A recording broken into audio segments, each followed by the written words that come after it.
श्रीगणेशाय नमः। नारायणं नमस्कृत्यं नरं चैव नरोत्तमः। देवी सरस्वती व्यास ततो जयमुदीरयते। नमोस्तुनन्ताय सहस्रमूर्ते सहस्रपादा शिशिरोरावे सहस्रनाम्ने पुरुषाय सहस्रते सहस्रकोटियुगधारणे नमः। नमः कमलनाभाय नमस्ते जलसायने नमस्ते केशवाय नन्द वासुदेव नमोस्तुते। वसुदेवं सुतं देवं कंसचाणूरमर्दनं देवकी परमानन्दं कृष्ण वन्दे जगद्गुरोः।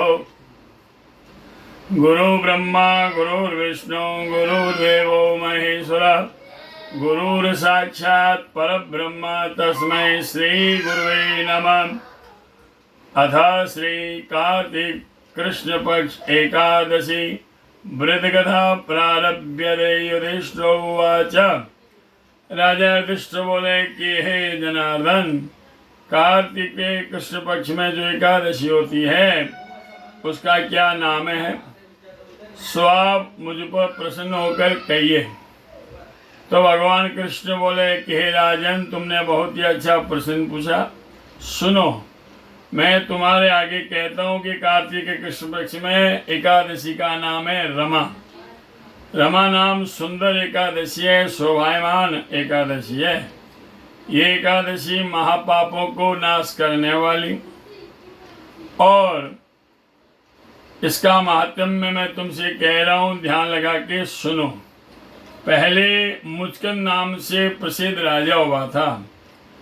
इंद्र के साथ उनकी मित्रता थी। उसी तरह वरुण कुबेर के साथ, विभीषण के साथ भी उनकी मित्रता थी। महाराज, वह राजा भगवान विष्णु का परम भक्त, सत्य प्रतिज्ञा वाला था। हे राजन, इस प्रकार निष्कपट राज्य करने वाला उस राजा मुचकंद के घर नदी में से चंद्रभागा पुत्री उससे उत्पन्न हुई। वह शोभन नामक चंद्रसेन के पुत्र को ब्याही गई। तो वह शोभन किसी एक बार ससुर के घर आया। उसी समय महापुण्य देने वाला एकादशी का व्रत आया। व्रत का दिन आने पर चंद्रभागा बड़ी चिंता करने लगी। क्या होगा? मेरा पति अति दुर्बल है, वह भूख सहन नहीं कर सकता। मेरे पिता का शासन बड़ा उग्र है। दशमी के दिन जब आए तो ढोल बजाने लगते हैं।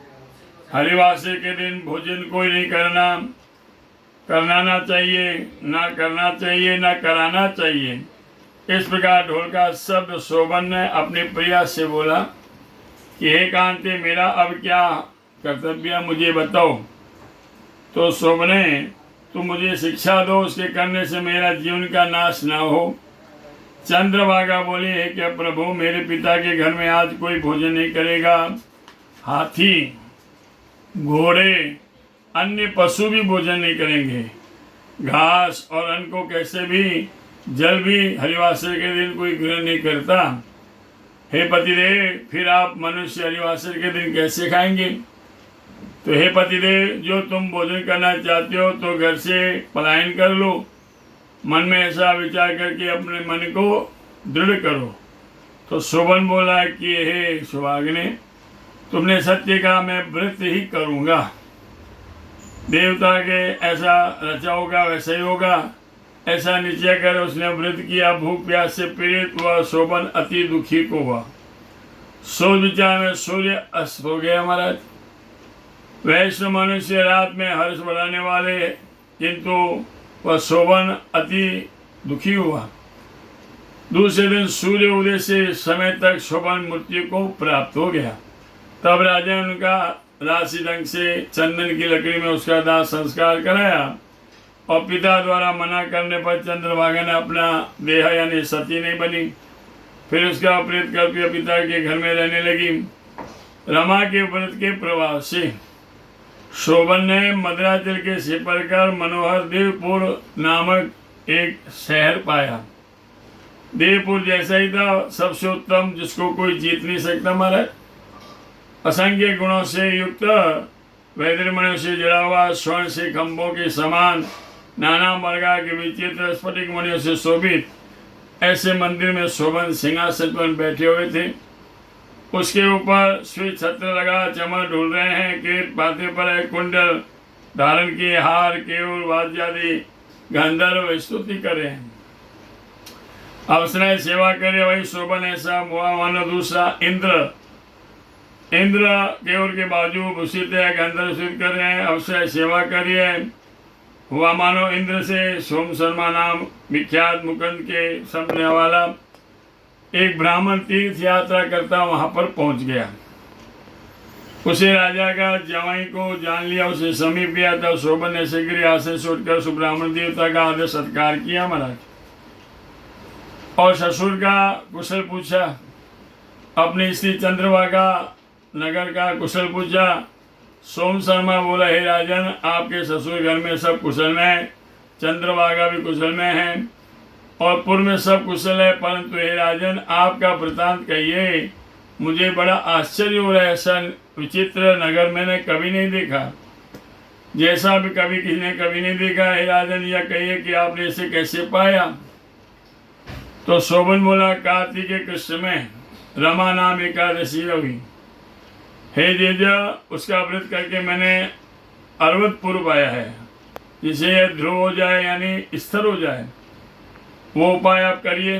तो ब्राह्मण बोला कि ये कैसे अनुध्रुव है, कैसे ध्रुव होगा, सो आप कहिए, वो उपाय मैं करूँगा, इसमें कोई संशय नहीं है। तो शोभन ने कहा, हे देजा, मैंने व्रत श्रद्धाहीन किया, मन में कोई श्रद्धा नहीं थी, इसलिए उसको अध्रुव कहता है।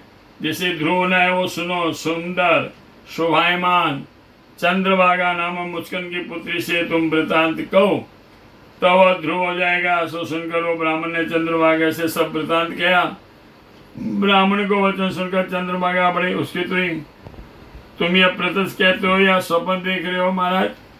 सोम शर्मा बोले, हे पुत्री, मैंने तुम्हारे पति को मेरी आंखों से देखा है। देवपुर के तुल्य जैसे कोई न जी सके ऐसा उसका नगर देखा है। वो अधुर कहलाता है, ध्रुव हो जाए वो आप उपाय करो। चंद्रभागा बोले, हे विप्र, मुझे तुम वहाँ लेके चलो। पति के दर्शन से बड़ी लालसा में अपने व्रत के पूरे से उस पुर को ध्रुव करूंगी, स्थिर कर दूंगी। तो हे द्विजा, जिस तरह हम दोनों का मिलाप हो जाए वह उपाय करो। निश्चय है, योगी को योग बनाने में बड़ा पुण्य होता है, मिलाने में बड़ा पुण्य मिलता है। यह सुनी सोमसन ने उसे साथ ले गया। मद्राचल नामक पर्वत के समय वामदेव ऋषि का आश्रम था। वामदेव ऋषि ने दोनों द्वारा कहा हुआ सब वृतांत सुना।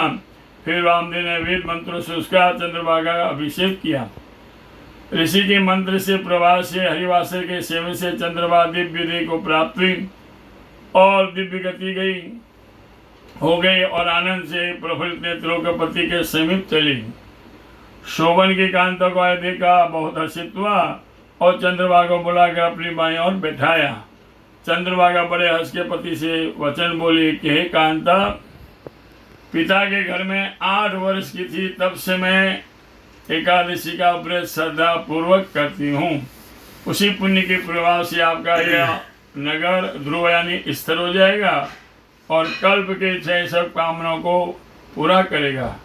तो हे मुद्र साधल, इस प्रकार पति के साथ रमन करने लगी। दिव्य देह को दिव्य रूप था, दिव्य आभूषण था, भूषित था, दिव्य विग्रह सा शोभन व्रत के प्रभाव से मद्राचल शिखर पर अपने साथ विवाह करने लगा।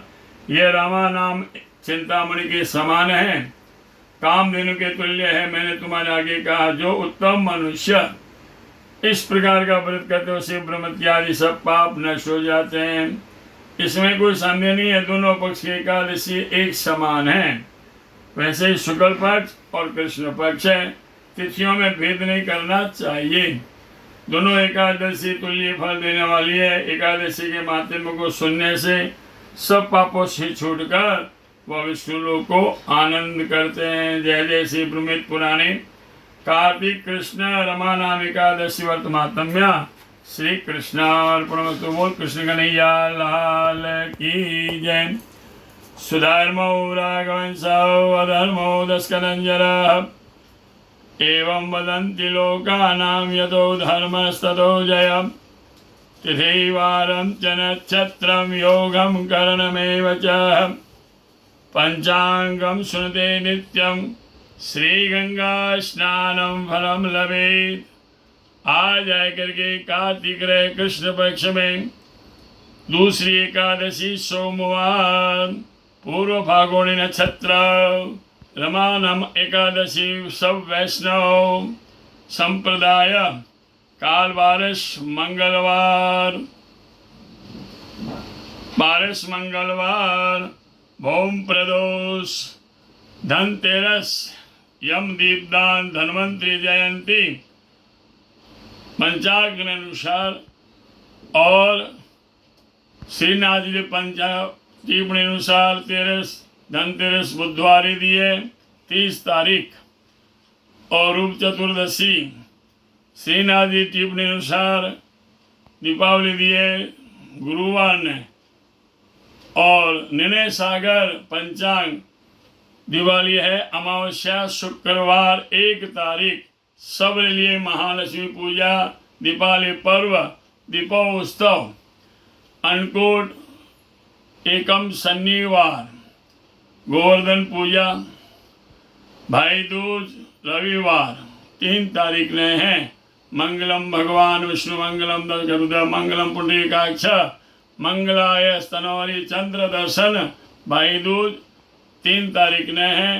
1 तारीख ने दीपावली पंचांग के अनुसार है, टिप्पणी के अनुसार 31 तारीख दी गई है और धनतेरस 30 ने दी गई है, पंचांग में 29 दी गई है, लेकिन सर्वसम्मति से 1 तारीख दीपावली पर्व है। सब भक्तों ने निवेदन है अपने समय अनुसार महालक्ष्मी की पूजा करें। मंगलम भगवान विष्णु मंगलम गरुड़ध्वजा मंगलम पुंडरीकाक्ष मंगलाय स्तन बोल कृष्ण कन्हैया लाल की जय। आज के आनंद की चेन्नई सु कमल व्यासरा जय श्री कृष्ण।